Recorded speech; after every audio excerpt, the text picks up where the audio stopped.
first off, congratulations. I watched the film, absolutely love it. Oh, great. Thanks.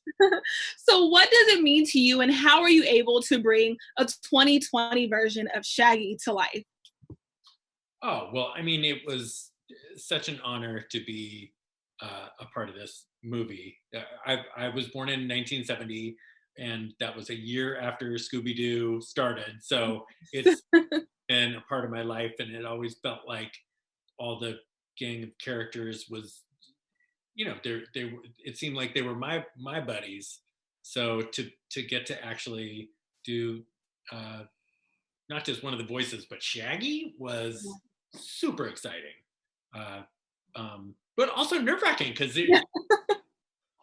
you go back and you think about Casey Kasem and just how amazing his voice was, just truly iconic. And Matthew Lillard did such Mhm. an amazing job. So it's coming in, it's hard not to I to let that get in your head, and you get nervous about, oh, I want to make sure I do a good job. Uh, and it's kind of nerve wracking, but at the end of the day, it was just such a joy to get to be a part of this movie, and I'm so thankful to get that opportunity. Yeah, I mean, having not grown up watching it as much, but knowing the voices, I can say you literally had the voice down pat. What were your what went into you making sure that the voice was so spot on? Because it was perfect. Oh, well, you got to get your ears checked. Well, it's certainly. I was nervous when I first went in because I'm not great with impersonations, and I have certain things that I feel like I can do pretty well with voiceover work, but this I wasn't. I had never tried to do this, so they said, don't worry about it. You don't have to do like a identical impersonation.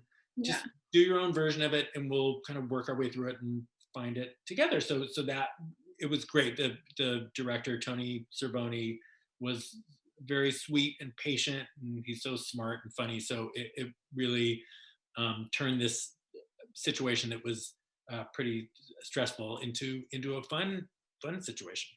Absolutely. Now, yesterday I got a chance to really kind of look into the cast, both from the film now and the original cast, and I started to notice some similarities, given that Frank originally played Fred and now came back to play Scoob. What were your thoughts of knowing that you're going to be acting alongside? I know you guys filmed it individually, but alongside somebody who was a part of the original cast. Oh, it was really fun. That in itself was an honor, getting to meet him during this process. And yeah, we would usually come in and just do our parts on our own, but a couple times he was coming in right after me, so I got to chat with him for a second, and I mean, what an amazing voice he has. He's so talented. It was really cool to meet this legend. Yes. Now, to wrap things up, I know right now during the quarantine, stuff is not typical. We're not able to go to the movies and watch this in the theater or go to red carpet and actually speak with you all person to person. So, given that it's going to be available for people in their homes, does it bring back some nostalgia, given that a lot of people were introduced to Scooby Doo at their homes, on their couches with their family, and now it's the same thing just in 2020? Yeah, I never thought about it like that, but you're right. This is how people were first introduced to Scooby Doo and the whole gang. So yeah, I guess it is fitting in a way that's how people will get to watch this movie. Absolutely. Well, thank you so much. And again, congratulations on this film. I loved it. Thank you very much. First off, congratulations. I loved it. Oh, I excellent. am a person who didn't really grow up watching Scooby Doo, but I didn't have Right. to in order to understand this film. You are the perfect audience. I'm Yeah, not going to speak. You speak for 5 minutes. I want to hear you. We should put you on a poster. literally. I mean, knowing that you grew up watching it, what was just the nostalgia that you felt knowing that you were going to be a part of this movie? Well, the first thing you feel when you're offered something that has such an amazing history and a personal history for me too is terror. You're like, oh no, I grew up, and a whole generation of people like me grew up loving this stuff and watching it, religiously and memorizing all of it. I'm going to blow it. I'm going to ruin it. That's and then you go. Luckily, I read the script and saw that it was a movie. First of all, not 10-minute cartoon episodes. So it's a big emotional journey. That you can laugh in this movie, but you cry as well. It's kind of moving at times. But Dick Dastardly, who I play, is very different from the Dick I grew up watching, who was a kind of whinging, whining, pathetic loser. I am a whinging, whining, pathetic loser, but he's much more powerful. He's a supervillain who loses and is pathetic. And he's also built. He's bulky, and he's he's a genius when it comes to contraptions and all the rest of it. So I didn't feel the weight of history on my shoulders, is what I'm saying. He was so different from those things. And then once you get into the booth and they're actually recording it, I don't want to spoil the magic for anyone, but you don't meet the other actors. You're just by yourself. Yeah. This is kind of weird. But in this one, you're not by yourself, because the brilliant writer-director Tony Savoni was in there playing all the parts like a madman and wanting to laugh. Your only job was to make Tony laugh. And if you could make Tony laugh, score, then that is in the film. Except if people laugh too loud, it's not in the film, because you can hear him on the recording. Very, very true. So what was it like? The answer was, it was incredibly exciting to be asked. Then there was a moment of terror. And then there was just nothing but fun all the way through. Yes. Now, given that you weren't actually in the room with the rest of your castmates, looking now and looking at the cast and, of course, the people behind the voices, it's a very diverse cast from what it was when it originally came out. So what are your thoughts about having such diversity on a classic cartoon? Thoughts on it? Thank God. It's about time. That's where, that's what everybody is doing on screen everywhere, and it's incredibly important.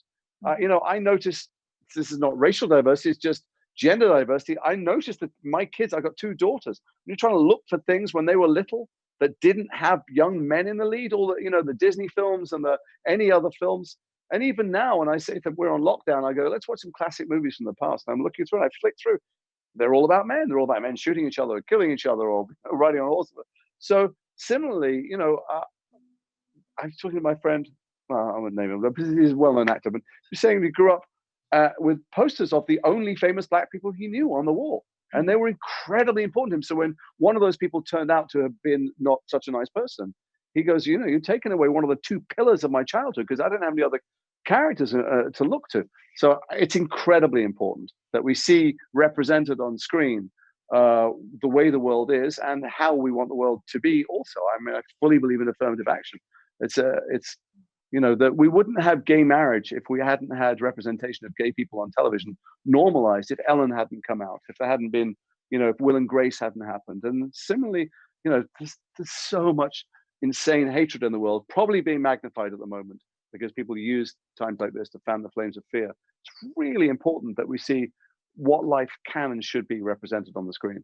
Absolutely. Now, really quickly, because I know we have to wrap it up. Sorry, I just talked for 4 minutes. No, it's all good. It's all good. Give her extra time. You're the last interview. I went on. Sorry, I went on a last question. I know, of course, you mentioned during the quarantine, we're not able to go outside. We're not able to physically go to a screening, physically, do a red carpet. So what do you feel is the importance of having something like Scooby-Doo go straight to home and kind of like a throwback almost, where people were introduced to Scooby-Doo in their homes and now they're introduced to the 2020 That is the perfect setup question, because guess what?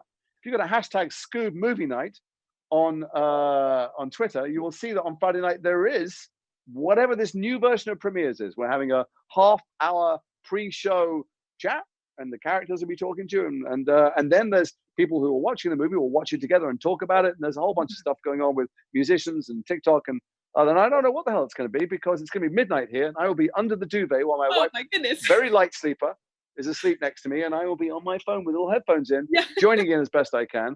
And that's the new normal. And I think anyone who thinks that there's going to be a switch flicked, I'm going to go back to exactly what we were a year ago, is nuts.